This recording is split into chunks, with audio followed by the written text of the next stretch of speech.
Street band here on Democracy Now!, democracynow.org, the War and Peace Report. I'm Amy Goodman. As we turn to the protesters detained during the NATO summit. According to the Chicago Police Department, nearly 100 people were arrested over the course of the week. 5 of them stand accused of terrorism-related offenses. 2 men were arrested over the weekend for allegedly engaging in threatening behavior before the NATO summit.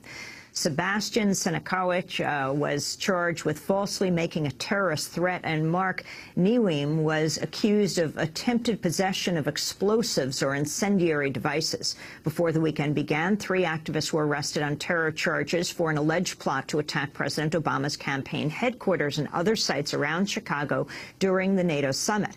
Jared Chase, Brent Betterly, and Brian Jacob Church are accused of conspiracy to commit terrorism, material support for terrorism, possession of explosives. Police say they recovered materials for making Molotov cocktails in a raid last week, but attorneys for the so-called NATO Three say they were set up by government informants who planted the explosives. Supporters also say police seized equipment that was used for brewing homemade beer. Michael Deutsch, an attorney for the protesters with the National Lawyers Guild, accused Chicago police of entrapment.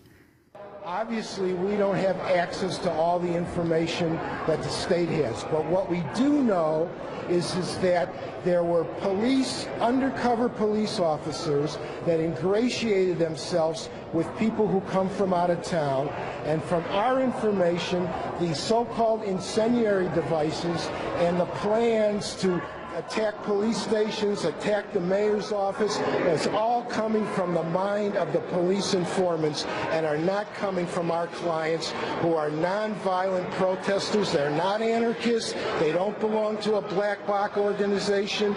They're involved with nonviolent protests. And what we believe is that this is a way to stir up prejudice against the people who are exercising their First Amendment rights. To discuss the implications of these charges, we're going to Chicago to speak with Sarah Gelsomino, an attorney with the People's Law Office and the National Lawyers Guild.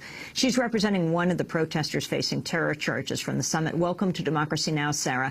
Talk about exactly what happened.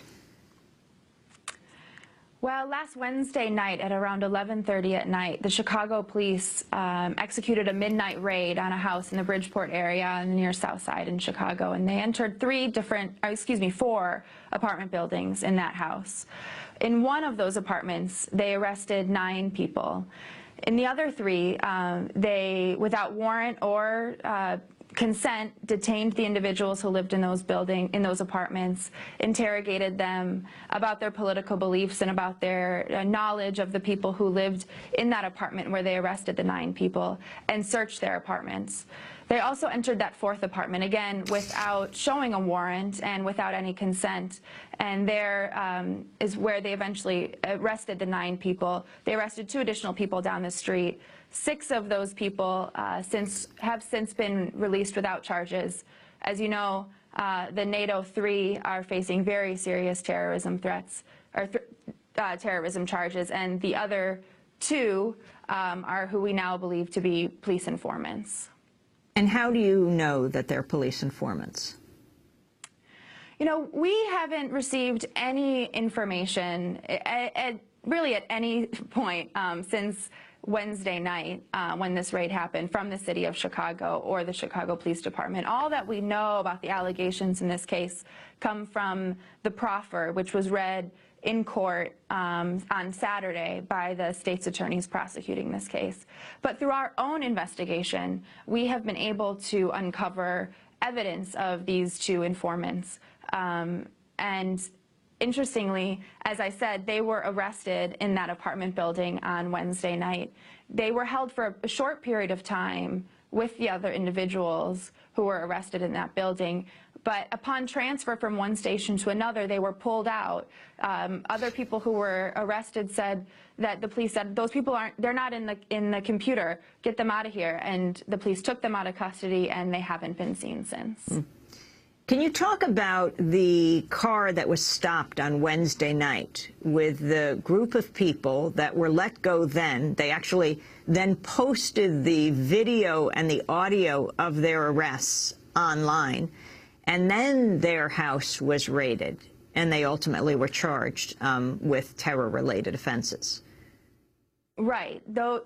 These three individuals who are facing these charges were stopped the previous week by the Chicago Police Department without any justification whatsoever, a legal justification for that stop.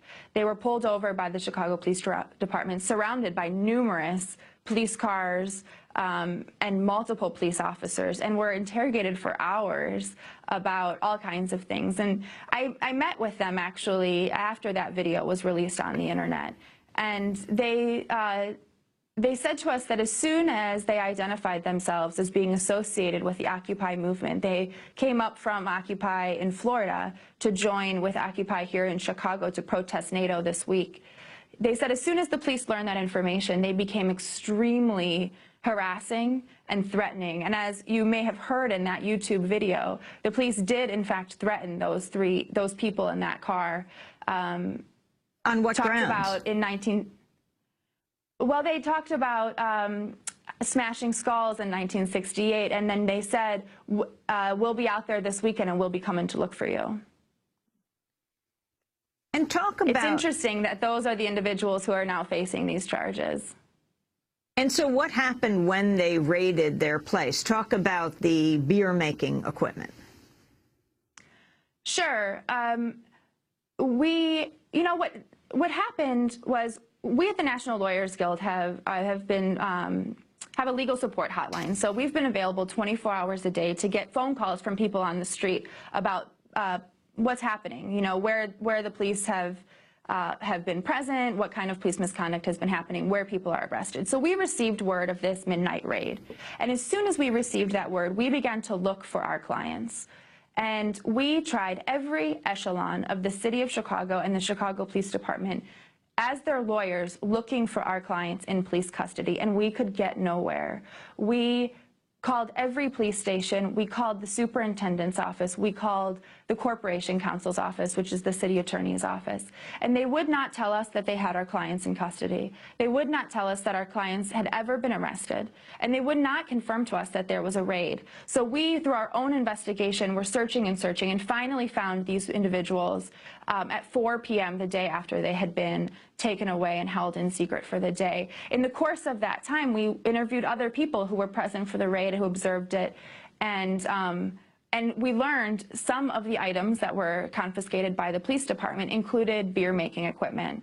The individuals who live in that house are home brewers. It's a hobby that they have, and so at least we know some of what has been confiscated by the police department is this home brewing equipment. But Amy, we have not seen any search warrant in this case. We have not seen any affidavit of probable cause, and we certainly have not seen any inventory of anything that was confiscated. So we are still really in the dark about what the state is claiming that the police department has to support these really sensationalized allegations. I want to turn to a comment Chicago Police Superintendent Gary McCarthy made last week about the police department's preparations for the NATO protests.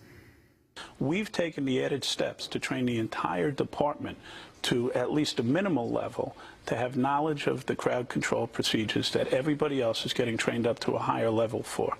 Only about a third of the department is going to be used for this event. Those officers are being trained to levels that have been called exceeding the national standards by the people who do this across the country. And the fact is, there's a three-tiered level that we're looking at. We are not only going to be ready, we're going to be more ready than any other city in the country, as per the people who do that training have told us. That's Chicago Police Superintendent Gary McCarthy on the program Chicago Tonight. Sarah Gelsomino, your response. You know, regardless of the training that the Chicago Police Department had, and I don't doubt they've received training, what we saw happen on the streets of Chicago after the main permitted protest here on Sunday night was atrocious and absolutely unconscionable behavior by the police department. At the end of that protest, the police department rolled out massive amounts of police officers in riot gear, and not just the Chicago Police Department. We know at least, I had one legal observer who was on the street report to me that he saw at least 5 full buses of Illinois State police officers in riot gear pouring out at the end of that march. And they set themselves up in a way on the street to in a way that did not permit easy egress from that position, from that place at the end of the march, shutting down half of the street Cermak, and then positioning themselves so that whoever wanted to leave that march had to run a gauntlet single file through police officers in riot gear. And as you can see on the videos that have been shown around the country, the police ended up that night unleashing absolutely uncontrolled, indiscriminate violence against the individuals at the front of that march, with wielding billy clubs that caused, we know of at least 70 very serious injuries, and we anticipate hearing about many, many more as the days go forward. You know, Democracy Now! Was there on the streets of the protests. So there was this very solemn ceremony of U.S. vets of Iraq and Afghanistan hurling their service and war medals at the gate of the NATO summit to return them to the generals. And as they were doing this, everyone was very quiet. Thousands of people, as one by one these vets came up and explained why they were giving back their medals. The riot police were moving in formation, quietly lining up around the vets, and the vets were asking the police, why are you doing this? This is a peaceful rally, as more and more of them on horseback and in helmets came, but they could not head off these formations. Then they were able to move on, the veterans. But the police moved very quickly in on the others in the crowd. And as we walked with the veterans, a young man came running up to us, three of them. One of them had his teeth bashed in, his two front teeth. We broadcast what he had to say yesterday. Sarah Gelsomino, where are your clients now, and what are your plans? Our clients, well, we have many clients, unfortunately, from this week of protests. We know of over 100 arrests that happened throughout this week, and the National Lawyers Guild stands ready to represent all of them. Our clients who are facing the most serious charges of terrorism are actually in solitary confinement right now, we just learned. So we have a very top priority this week is to get them out of that extremely punitive and extremely dangerous condition that they're in right now. They've essentially been in solitary now since they were picked up on Wednesday night. And we appear in court for the NATO Three this morning and for the other two tomorrow. As for our other clients, our top priority is to make sure everyone's safe, that all the injuries are documented, and we will continue on to represent people in the criminal charges that they're facing. Most people are facing now misdemeanor charges. We have some people were released without custody after that melee Sunday night, and but most people, as I said, have walked out with either ordinance violations like city tickets or misdemeanor charges. And so at this point, we need to move forward with that criminal representation. And the number of people you estimate were arrested in this last week, Sarah? Well, at over 100, we can say for sure we've had reported arrested to us. On Sunday night, over 60 people were arrested.